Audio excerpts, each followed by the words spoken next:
So Tony Stewart's All-American Racing is a game that kind of came out of nowhere. I only heard about it a few days before it was released.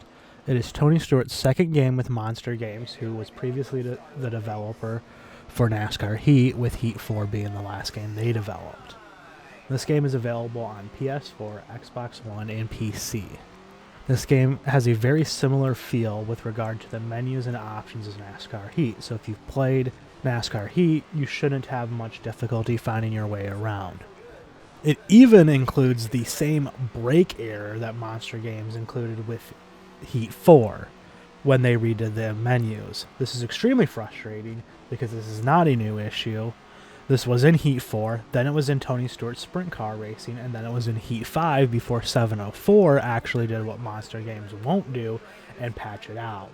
And now it returns in Tony Stewart's All-American Racing because Monster Games apparently doesn't employ anyone to proofread. I mean, come on, attention to detail. While some people might say this is an overreaction to a simple spelling mistake, this is not a new issue. This has been going on for a while, and people have complained about it, and they don't seem to care. And they don't patch it from their games, and they continue to include it. This is the fourth game this has been an issue with. Please, proofread. This is a game from Monster Games, so of course the engine sounds are going to be absolutely horrible. Anyone that's played NASCAR Heat should not be surprised by this.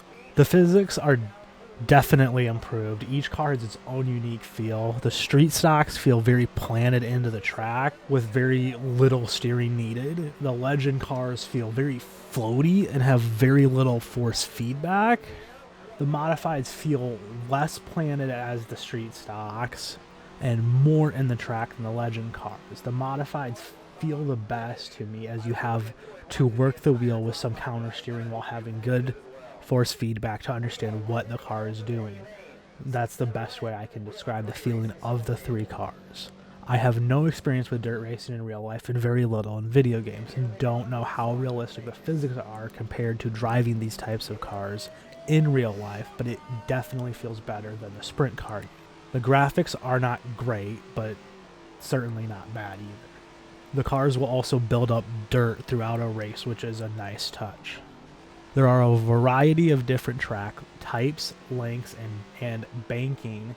They didn't include a weird dirt road course like in NASCAR Heat.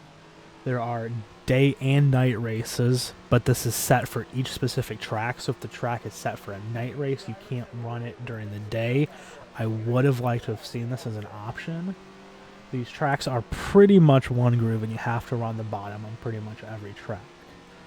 The AI is pretty predictable and nothing special. They use dive bombs to get underneath you and then will slide up in the next corner so you can just get back underneath them. There are 4 camera views: a chase camera, a hood camera, a cockpit camera, and a bumper camera. There are still no customization options for the cameras like an FOV slider. There is an announcer as if you're at the track, but the audio gets repetitive really quick. It would have been nice to see more options so it wasn't so repetitive. A cutscene with some sort of victory celebration would be nice to see too. This game needs better PC button support, particularly while using a wheel with either keyboard labels or more options for wheel layouts, so you know what buttons correspond to what options, especially if you're using a wheel without standard button layouts like a controller has. That being said, everything is accessible through the wheel, and there's a button mapping section, so you either need to know what buttons correspond to the controller buttons or remap the options. On PC, the game defaults to medium graphics settings, so you'll probably want to change that, but the graphics options are quite limited. There is no time trial mode, but there is an option to turn off AI cars in practice in the driving section of the options menu. There is a split screen multiplayer and an online multiplayer. There's a championship mode which allows you to race a regulation season, half season, or a third season. You cannot create your own custom season, however. Custom cars now have the ability to apply patterns to the different colors of the car along with the intensity of those patterns. You can also use any number you want now, and it can include a letter. They've added the ability to change the font style of the numbers.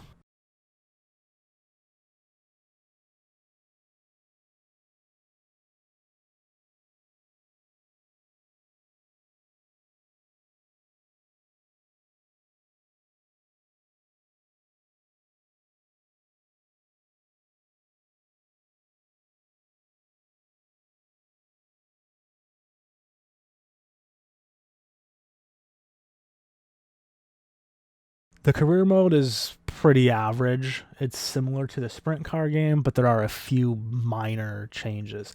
They have a 1 to 5 star rating system now for your team, and it is based off of how many fans you have and the percentage of the car upgrades you have applied. You can now hire a business and facilities manager, which give you sponsor and merchandise bonuses on the business side, and then the car part and repair discounts on the facility side. You can unlock better managers with better perks as you progress. There is an accounting page which breaks down where your money is coming from and where you are spending it.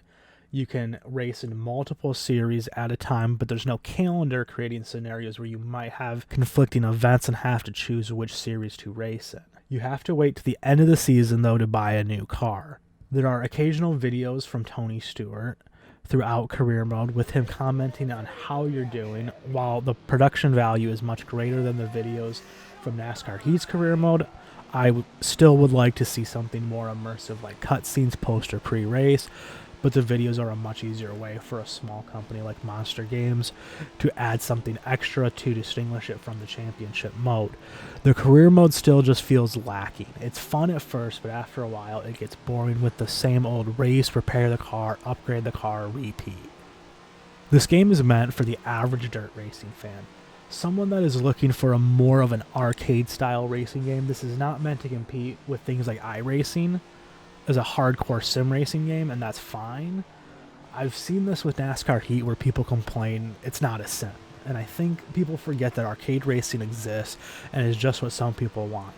This is a game you can have fun with, especially if you're going to play multiplayer with friends. This game seems to be particularly trying to target the console market, which lacks options for dirt racing with an arcade experience that is easy to play with a controller, rather than sim racing market, which is on PC typically, that have $300+ wheels and tends to be very picky when it comes to their racing games and physics.